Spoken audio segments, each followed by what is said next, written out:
एक बार की बात है, भगत सिंह के क्रांतिकारी साथी शिव वर्मा डीएवी हॉस्टल में रहते थे कानपुर में, और वहीं पर कुछ दिनों के लिए भगत सिंह भी आए हुए थे। तो रात के करीब 12 बजे का समय था। शहीद आजम भगत सिंह और सुखदेव ये दोनों लोग कमरे में दाखिल होते हैं, और शिव वर्मा जी के कमरे में केवल एक खाट होती है जिस पर शिव वर्मा आराम से लेटे हुए होते हैं। तो भगत सिंह और सुखदेव ये दोनों लोग आकर के पहले तो खाट पर बैठते हैं और फिर उसके बाद भिनभिनाते हुए कुछ बातचीत करना प्रारंभ कर देते हैं। कुछ देर के बाद होता यह है कि दोनों लोग पैर पसार कर उस खाट पर लेट जाते हैं और दोनों तरफ से अपने साथी शिव वर्मा को दबोचते हुए परेशान कर देते हैं। फिर अंततः शिव वर्मा उठते हैं और कहते हैं कि भाई, तुम लोगों ने तो मुझे बहुत परेशान कर दिया है, अब मुझे सोना ही नहीं है इस पे, मैं ज़मीन पे जा रहा हूँ बिछा के सोने के लिए।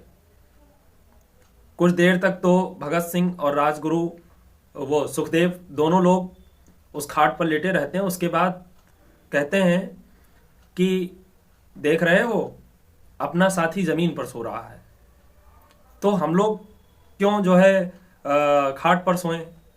वो भी खाट से उठ जाते हैं और वो भी जाके ज़मीन में लेट जाते हैं। कहते हैं अपना साथी पक्का समाजवादी है, उसे हम लोगों की पीड़ा नहीं देखी गई, इसलिए हम लोगों को खाट पे सोने के लिए कह दिया और खुद जाकर के ज़मीन पे सो रहा है। ये भगत सिंह का एक आइडिया था समाजवाद के बारे में समझाने का। शायद हजारों हजार बार लेक्चर दिया जाता तो समाजवाद की इससे अच्छी परिभाषा नहीं दी जा सकती थी कि अगर तकलीफें हों तो सबके लिए हों। लेकिन अब होता क्या है, मनुष्य खासकर भारतीयों के मन में ये बात, उन्होंने अंग्रेजों से कुछ सीखा हो या ना सीखा हो, लेकिन दूसरे को गुलाम बनाने की प्रवृत्ति लोगों के मन के भीतर आ गई है। किसी भी व्यक्ति को डोमिनेंट कैसे करना है, कैसे उसको अपने अधीन करना है, अपने से इंफीरियर कैसे करना है, ये व्यक्ति के भीतर शामिल हो गया है।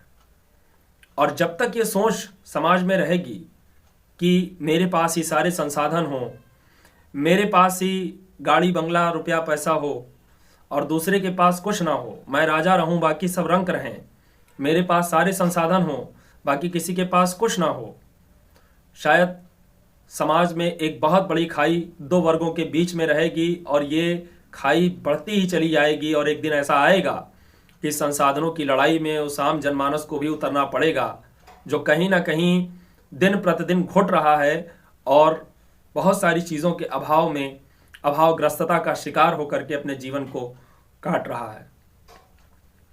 तो ये समाजवाद के बारे में एक छोटा सा दृष्टांत जो कि मैंने आपको बताया, और उम्मीद करता हूं कि आप इस दृष्टांत से कुछ सीखे होंगे।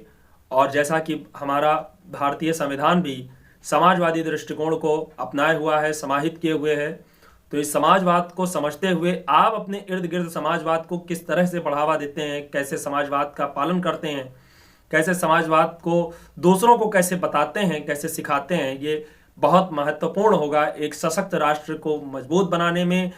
लोगों के बीच में एक जो अमीरी और गरीबी का भेद है इसको खत्म करने में, और हर उस व्यक्ति को पर्याप्त संसाधन मुहैया करवा पाने में, जिससे कि वो व्यक्ति भी जीवन में कुछ बेहतर कर पाए, सबके लिए विकास के द्वार खुले हुए हों, सब आगे बढ़ सकें। धन्यवाद। इंकलाब जिंदाबाद। जय हिंद।